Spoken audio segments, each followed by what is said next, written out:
So you've played in some big worlds, Pirates of the Caribbean, John Wick, big action worlds like Game of Thrones. What excited you about jumping into Hellboy? Well, becoming a father for the first time on film. Having Hellboy was my son. And one of my oldest friends had played the part in the previous two Hellboy movies, John Hurt. And it was kind of a tip of the hat to him. And Ron Perlman, who's a dear old friend of mine, a tip of the hat to him, the first Hellboy. And when they wanted to make this reboot of it, and they got David Harbour, who seems perfect. Actually, I thought he was, when we met, I took him to breakfast in London, and we hit it up in a nice, chippy way, which I think is the relationship they have, they should have, that he has with his dad, which is why he asks questions all the time, and why he's conflicted about who he is, and why he just can't you just kill all those monsters instead of worrying about why you're half a monster the whole time? Because, I don't think he's a monster, I think he's just my son.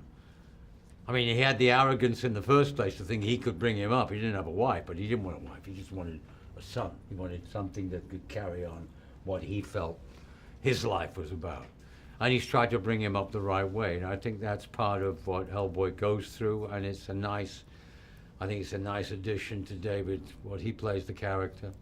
And it's a fun thing to go through the movie and have that kind of paternal thing at the end. You're on your own.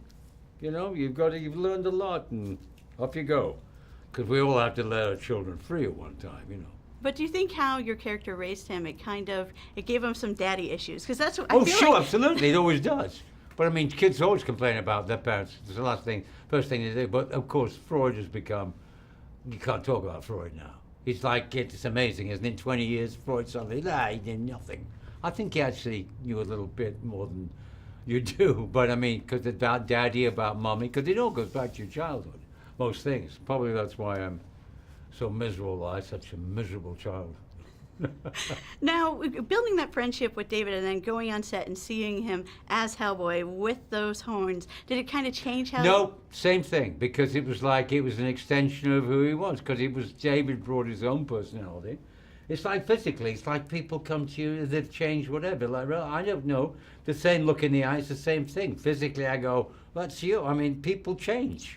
Or people have their own, whatever, doesn't really matter as long as they have the same attitude. It's all up there. And David seemed the same when we rehearsed without all the amazing Joel Harlow creation that he wore, that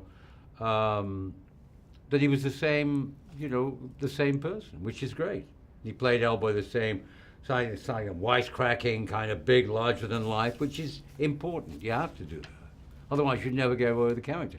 And that's what I loved about David. Embraced the character of Hellboy completely. It was like, so what, I got a tail, I got things, but so what? I'm just a guy, I'm out there. Well, I have to say congratulations on a great film.